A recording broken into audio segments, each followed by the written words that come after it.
Good morning, everyone.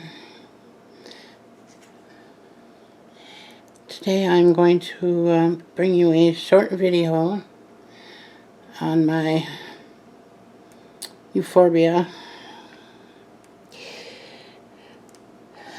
Some of you will remember this from a couple of years ago. This is a gift I got. Actually, the middle one plant is a gift that I received from a client of mine a number of years ago. I have cut it down several times. It was, as you can see, it's very, very tall. It's been taller than that. I'm getting ready to cut this back again. And the reason it's tall is because it doesn't get enough light where it is. But it's the only place that I have really logical place in my home to display it. So I'm okay with it being on the thin side and the tall side. And I just decided to put it in this double planter here and make a somewhat of a cacti garden. And I'm not a big succulent person, but I do enjoy the cacti. Now, having said that,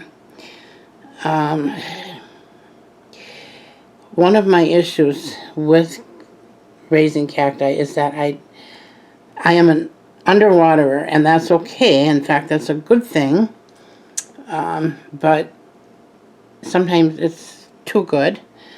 And this plant, I tend to forget about her, and she suffers because she dries out too far, and you can kind of see how she's wilting a little bit here. She'll bounce back, but I feel kind of bad because that's just not nice to do to a plant. But it just happens. Okay, the real reason that I wanted to bring this video to you is, if you've been watching my videos, you know that I've been struggling with thrips. And one day I was sitting at my table here and I saw this plant just covered with white stuff. I mean, it was, as you can see here. Now, at first I thought that it was mealybugs. And I'm going to show you here.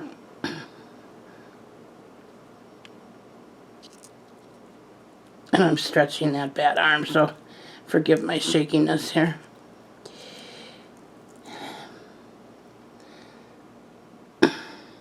As you can see, there's nothing on there.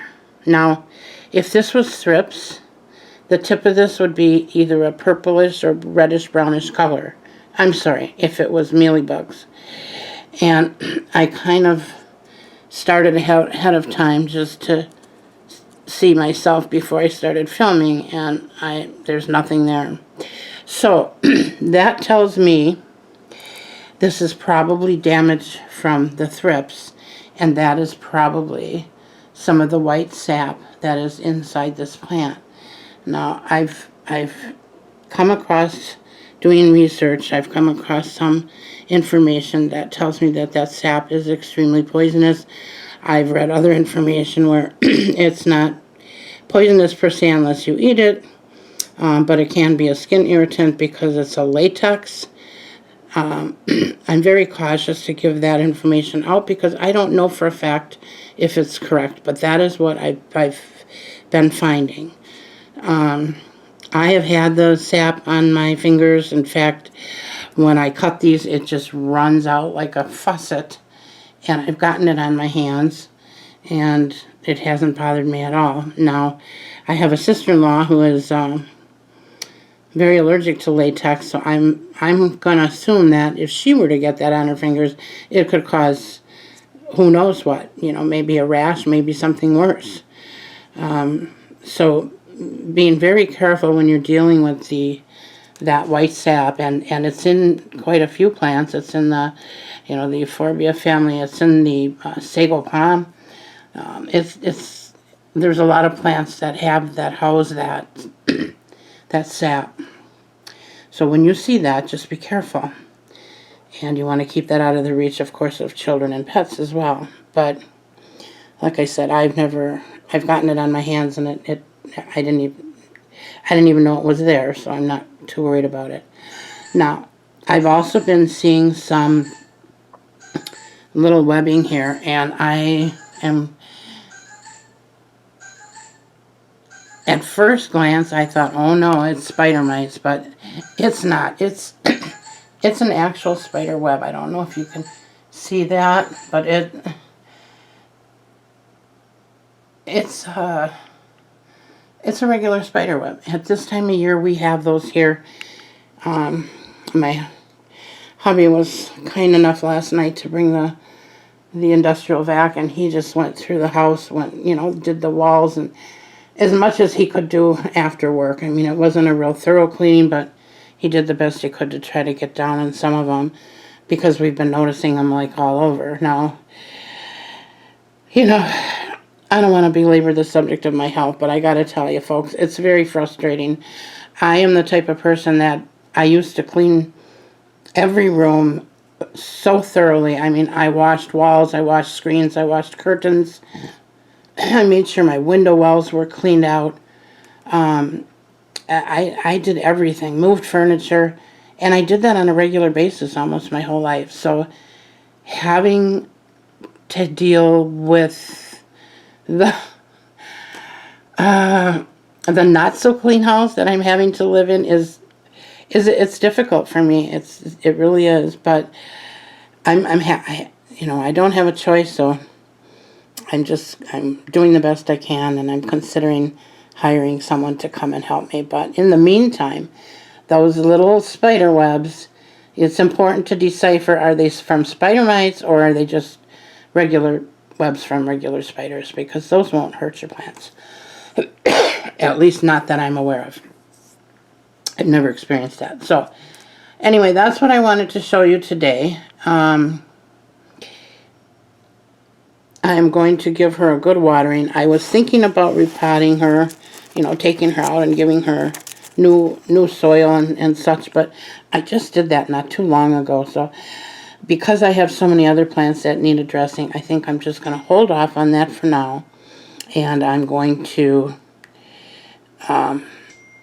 just clean these up. I'm going to get rid of whatever that is on there. I'm going to go over the whole thing first with a Q-tip where I can see the problem, and then I'm going to hit it with my Captain Jack's Dead Bug. So, and then I'm going to give it a good watering. And I'm going to throw some granules down in there too. Bonide systemic granules. They will kill any eggs or larvae that's down in there, if there is any. But anyways, I just wanted to show you that. And see if I can get a full picture of it. I don't know if I can, but maybe you can get a better idea of how tall that is. Way up there. And I'm probably going to cut that back today. So, thank you all for joining me this morning. I have lots going on here. I'm going to try and video it or record it for all of you, and hope that I'll be bringing you some useful information and maybe a smile to your face. Sun is shining here, folks. I am so excited. It's so nice to see that bright sunshine. And it's going to be in the lower 60s today, which is, for southeastern Wisconsin in the beginning of March, that's unbelievable. So I hope people that can get out are getting out and taking some deep breaths and really enjoying the weather. All right, that's it. I will be back soon. Thank you all for coming. Bye now.